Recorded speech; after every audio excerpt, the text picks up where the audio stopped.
Good afternoon.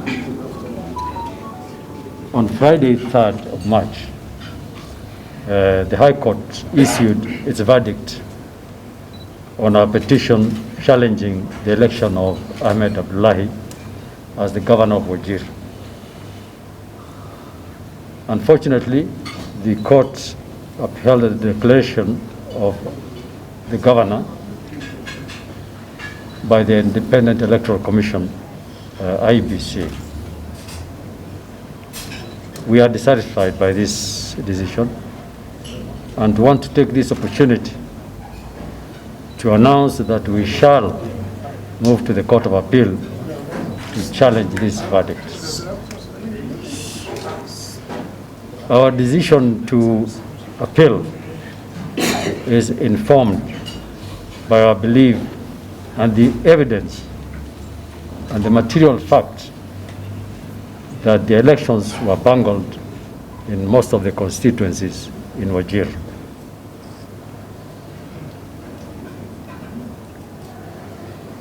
There were many unlawful electoral practices and numerous irregularities that were recorded in many of the constituencies, particularly Wajir East, Eldas, and Wajir West. And that is where the communities that Ahmed and I come from are predominant in those areas.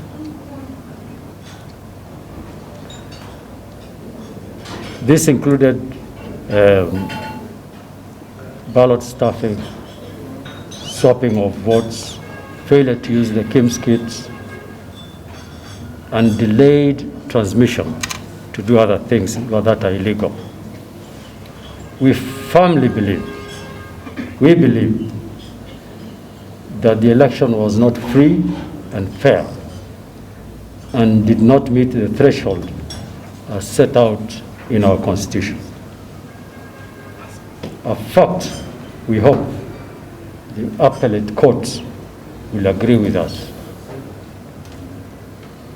I want also to use this opportunity to clarify some misinformation going around in Wajir that the petition is derailing services in Wajir. It's very clear that this petition is against three respondents. One, the governor in his personal capacity, the deputy governor in his personal capacity, and the IEBC. And that we have not taken to court the County Government of Wajir.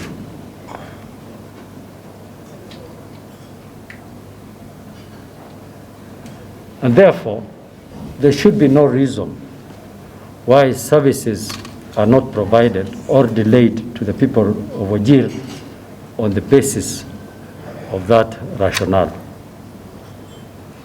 Equating the government of Wajir to two individuals must be seen for what it is. It's an excuse to divert public resources for personal gain through activities that would not serve the people of Wajir's interests.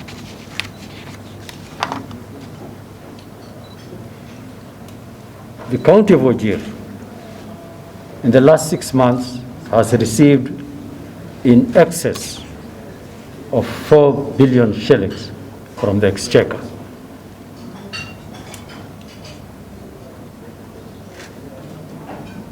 And yet, the services provided by this county is not in tandem with the provision provided by the people of Kenya to the people of Wajir. There is no water in Wajir for the communities. There are no animal feeds. The people of Wajir have moved to other counties to seek pasture and food and water, particularly from those western constituencies of Wajir.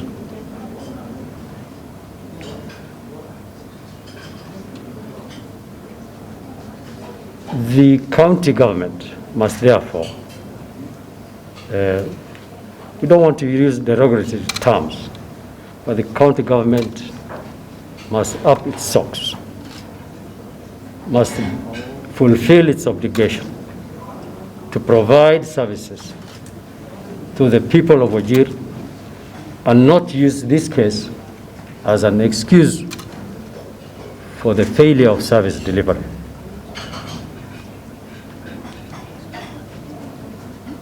I must say we are very grateful and thankful to the NGOs, the people of particularly Wajir South,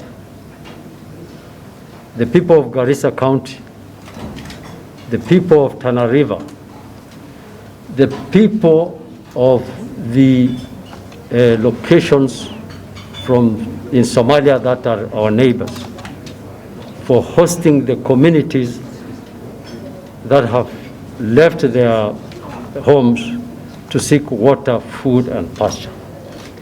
And 80% of the communities have done so. Wajir is in dire crisis, and we want to thank those communities and those governments for supporting the people of Wajir.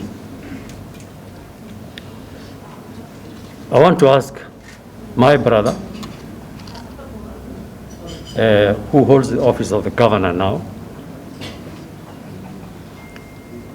to increase the resources that go to this emergency situation and provide the needful for our communities that are really suffering.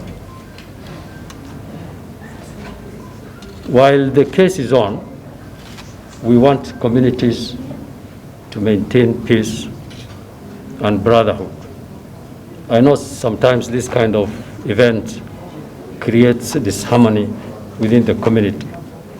But the purpose of this case is not just to give redress to what we think was illegal, but to promote institutionalism in our communities in northern Kenya.